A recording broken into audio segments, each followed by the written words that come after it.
to the big changes that the Prime Minister, Boris Johnson, has asked us all to make to help stop the spread of coronavirus and keep us safe. Here's what you need to know. The Prime Minister stood up with his two main scientific advisors and said he wanted to make sure people knew what they needed to do. He said that the battle against coronavirus was going to mean some big changes to our usual way of life. He said that for now, schools would be kept open at the moment, but that our social lives would have to change right now. Clearly what we're announcing today is a very substantial change in the way that we want people to live their lives. And we have to accept that it's a very considerable behavioural change that we're asking you, we're asking the public, the nation to do. But I've absolutely no doubt that we can do it, that we can do it together. Everybody understands the need. He's asking everyone to stay at home more. Avoid a lot of socialising and travel unless it's absolutely necessary. That means he doesn't want people to go to things like parties or park runs or places like cinemas, restaurants and theatres. He also had new rules for adults, who he wants to work from home as much as possible. And there are new instructions for people who aren't feeling well. Mr Johnson said he knew the new rules would be tough for people and not seeing family and friends as much would be hard. But he said if we all work together, then we can all help look after each other. Now, one of the ways that the Prime Minister wants us all to change is by using social distancing. But what is that? And how do you do it? Well, DeGraft and I have been finding out. What is social distancing? Social distancing is simply making sure there's enough space between people who are well and those who might not be well.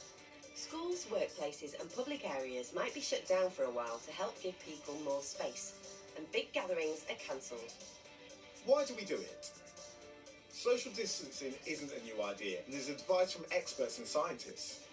The World Health Organization says keeping at least 1 metre apart from someone who might be coughing or sneezing will help stop spreading germs such as viruses. With the coronavirus, tiny droplets are sprayed from the nose and mouth in a cough and sneeze. If these drops are inhaled or they enter someone's eyes, the virus can be passed on. Keeping a metre away makes it less likely that the drops will spread from person to person. If you can reach out and touch another person, then you might be too close to them. What else can people do to help stop the coronavirus spreading? 1. Try not to touch others by shaking hands or hugging. Number 2. Catch all coughs and sneezes in a tissue, bin it and wash your hands straight away. 3. Keep your hands clean. Make sure you wash them thoroughly with soap and warm water. Number 4. If you or a family member don't feel well, don't panic. Make sure you tell an adult and remember that most people that have the coronavirus only have mild symptoms and will get better. And if you want to find out more about what's happening, there's loads of stuff on the website where you can also see Dr. Chris and Zand from Operation Ouch answering loads and loads of your questions. OK, let's have a quick look at some of the other stories around today. First up, it's Happy St. Patrick's Day. But how much do you know about the famous saint and why he's Ireland's patron saint?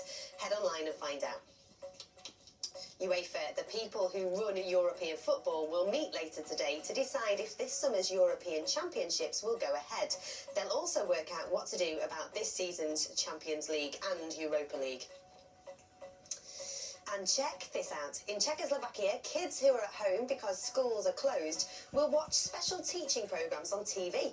Children and teachers are doing live lessons that pupils can tune into and follow along at home using their own school books. Next up to tech and how a Star Wars-style bionic arm has changed the life of one 11-year-old girl in America. This is the moment 11-year-old Bella gets to see her new bionic arm. I think it's time to try it on. Yay! It's a Star Wars-style arm made by a robotics company in Bristol, here in the UK. Bella lives in Florida in the US and was born without fingers on her right hand and her left arm shorter than her right. She didn't want more surgery and felt this new arm was a better idea. Mark Hamill, who plays Luke Skywalker in Star Wars, has a similar arm in the films, and he surprised Bella with a video call. Oh man, that is fantastic. Wow. The arm works by picking up signals from the muscles in the rest of Bella's arm through special sensors. She can then make it move in different ways depending on what she wants to do. That's so cool, Bella. Now, many zoos are closing their doors due to coronavirus, but that means some animals can explore themselves. When this aquarium in Chicago was closed to the public, its rockhopper penguins called Annie and Edward took a chance to wander around the exhibits. Love that. Now, watch out for our very special film about what it's like for kids being 13 all over the UK later at 5:30 this afternoon. But for now, that's it from me. Bye-bye.